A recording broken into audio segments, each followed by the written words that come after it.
Bonjour, contente de vous retrouver pour cette petite lecture. J'espère que tous vous allez très bien, que vous vous sentez bien.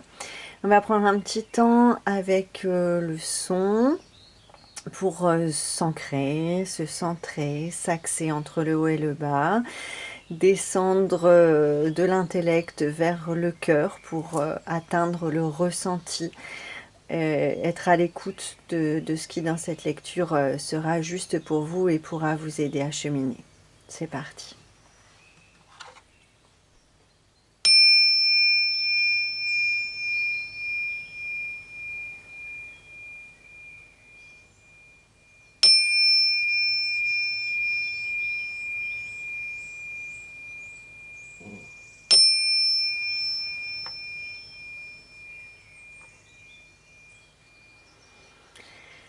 Aujourd'hui, pour la petite reliance à la nature, eh bien, ce sont les fleurs de camélia qui sont venues à nous. Alors, je vous en ai mis deux là avec nous. C'est les fleurs qui nous annoncent timidement la sortie de l'hiver et l'arrivée du printemps. Elles sont dans les premières fleurs à venir. Elles apparaissent, elles commencent à venir dans les jardins et j'ai eu l'occasion voilà, d'en trouver deux. Ce sont des camélias doubles roses magnifiques. Une très belle expression. Et là, ces feuilles qui sont presque comme les fleurs, les feuilles des citronniers. Donc, c'est avec grande joie que je vais les laisser nous parler dans leur symbolique. Et vous essaierez de voir si leur énergie dans votre vie peut vous parler, peut vous aider. Le camélia, c'est la fleur qui nous parle d'authenticité. Entre autres, hein, il y a beaucoup d'autres symboliques. C'est celle qui aujourd'hui vient nous parler. Vous en trouverez certainement d'autres. Mais là, elle vient nous dire, rapprochez-vous de votre vérité. Soyez vraiment les pensées qui sont les plus vraies pour vous. Les sentiments qui sont les plus vrais pour vous. Les actes qui contiennent les désirs qui sont les plus vrais pour vous. On est vraiment sur ça. Être dans notre vérité pour être libre, voire libéré de relations qui seraient pas les plus justes. Le camélia, dans son énergie, peut nous faire prendre conscience de nous libérer de ce qui ne nous permet pas de nous dire « je suis digne d'être aimé ». Voilà. On vient ici avec le camélia nous dire personne n'est remplaçable. Tout ce que vous êtes à l'intérieur de vous est valable. Voilà, est valable de profiter aux autres, d'être exploité, d'être cultivé. On dit attention, attention de ne pas devenir l'image fausse que vous pensiez que les gens aimeraient de vous.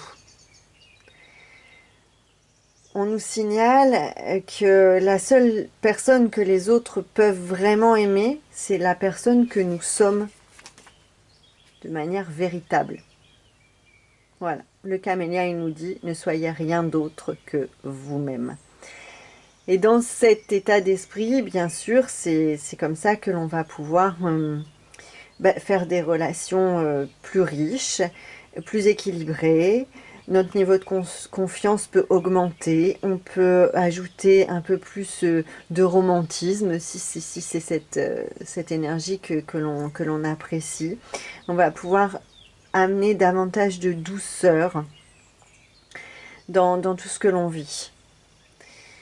On va aller chérir la félicité, en fait. On va développer certaines capacités, voire même amoureuses. La capacité de tisser des liens se déploie avec l'énergie du camélia qui vient nous voir aujourd'hui. On reconnaît la nature de notre véritable identité. On peut abandonner certains traits de personnalité pour aller vers une vraie individualité. Aller vraiment rejoindre, rencontrer notre âme de plus en plus. On nous propose avec le camélia de prendre un moment pour réfléchir, pour méditer. On prend un moment pour regarder. Je vais vous l'approcher de la caméra. regarder nos valeurs, regarder nos croyances principales, lesquelles on garde, sur lesquelles on s'appuie, lesquelles nous nourrissent encore, à quelle valeur, à quelle croyance on fait confiance et lesquelles on rejette, lesquelles on ne veut plus dans nos vies. Voilà, on nous dit que les bonnes relations sont à proximité avec le camélia. On nous dit que les choses qui peuvent nous apporter sont dans notre réalité. On nous dit inutile de vous en aller très très loin chercher dans X folklore étranger de la nourriture. On nous dit restez dans votre terre, restez là où vous êtes. Inspirez-vous de ce qui vous entoure, des plantes qui vous entourent, des pierres qui vous entourent, des animaux qui vous entourent. C'est votre réel, c'est votre réalité. Elle va nourrir votre vérité et la libérer, la faire grandir. Et vous permettre d'enlever les masques que vous portez devant les autres.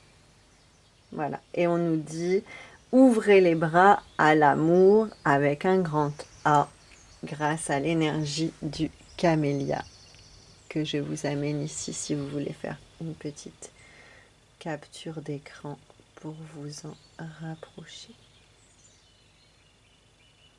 On complète aujourd'hui la fleur de camélia avec une petite arcane du tarot, une arcane mineure. C'est le tarot Illuminati qui est venu aujourd'hui et c'est le cavalier de denier qui vient nous parler. Je ne sais pas si vous voyez bien la carte. Le cavalier de denier, eh bien lui, il est dans l'énergie de loyauté. Le cavalier de denier, il va pas fort vite. Il prend son temps, son cheval est sage et prudent, mais grâce à cette prudence, cette loyauté, il va construire des fondations solides. C'est une énergie de solide fondation. C'est une énergie qui nous dit garder les pieds sur terre. Hein. Les deniers, c'est l'énergie qui est reliée à l'élément terre. Sans être ramollo, on va dire, hein, mais il fait preuve de prudence, de sagesse, il a le sens des responsabilités, le code d'honneur est important pour lui. Alors, parfois, on peut avoir l'impression que cette sagesse, cette prudence, cette lenteur masque une certaine peur de prendre des risques pour nous ou pour quelqu'un devant nous, mais de toute façon, on ne rencontre que ce qu'on a en nous, donc... on pourra justement regarder cette peur de prendre des risques bien en face et lui dire bah, c'est gentil d'être venu me voir, maintenant je vais te laisser où tu dois être et te transformer et avancer sagement, prudemment, mais avancer quand même. On peut se trouver face à des difficultés pour faire certains choix affectifs, donc on va devoir se concentrer, s'aligner à notre cœur, écouter bien ce qu'il nous dit pour pouvoir nous poser nos choix. On va essayer d'éviter de se relier au pessimisme et à l'oisiveté. Voilà, c'est vraiment les reliances qu'il faudrait éviter selon ce que vient nous dire le cavalier de denier. Regardez droit devant, en fait. Regardez droit devant, même si on pose étape après étape prudemment. En tous les cas, on regarde droit devant. Il n'y a rien qui se construit sans loyauté. On ne court pas forcément après la gloire et la renommée et l'aventure. Voilà. Il n'y a que les fous qui se lancent sans avoir acquis auparavant de solides fondations. Donc, on avance doucement avec la protection. C'est une arcane qui peut nous dire qu'on est entouré de pas forcément beaucoup de monde, mais qu'on peut trouver un ami loyal hein, ou une amie loyale. L'énergie du cavalier, il y a un certain dynamisme dans cette énergie, mais c'est pas encore la stabilité d'un roi. Hein, donc c'est quelque chose c'est une énergie un peu jeune qui n'est pas forcément dans sa pleine maturité encore. On est circonspect. avec cette énergie. Le mot qui serait le plus adapté à décrire cette énergie, c'est circonspect, circonspecte. On élabore des plans avisés. On ne se précipite pas, on protège ses investissements, on essaie d'être loyaux envers ses amis et d'avoir des amis loyaux.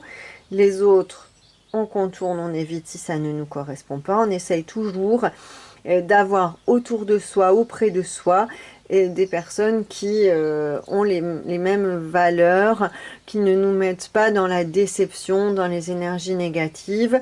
Vous avez une parole, vous la respectez, ça c'est l'énergie du chevalier de denier.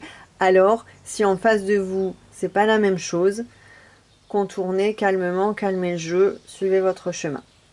On a besoin de loyauté.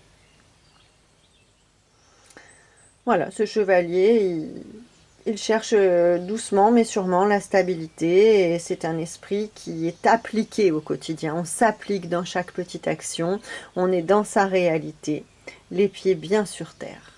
Voilà. Et pour finir,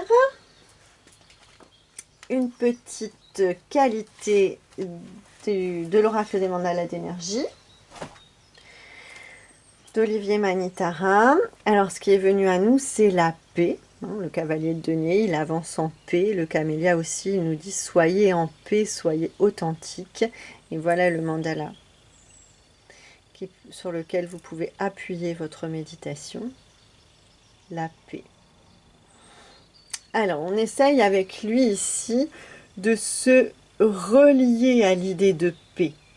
On va penser la paix, demander la paix dans nos pensées, dire que la paix s'installe dans notre esprit.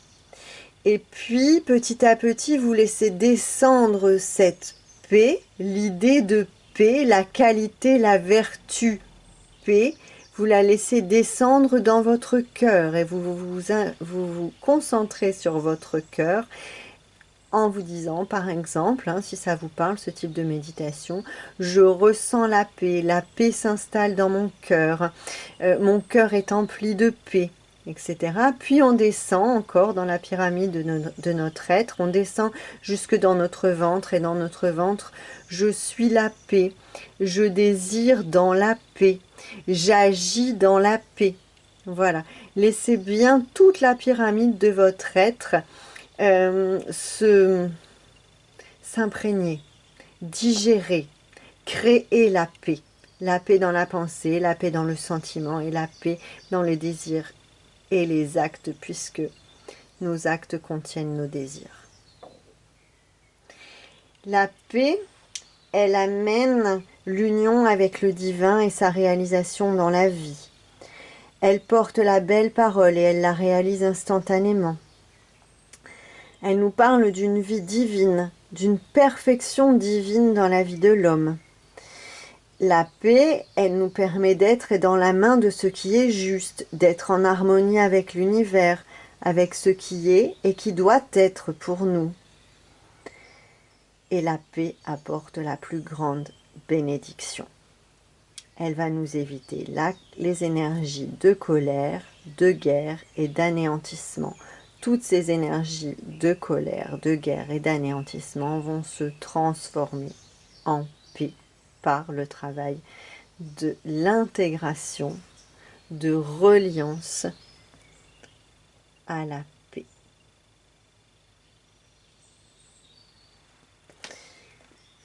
Voilà. Eh bien, je vous remercie infiniment de nouveau pour votre écoute, votre présence.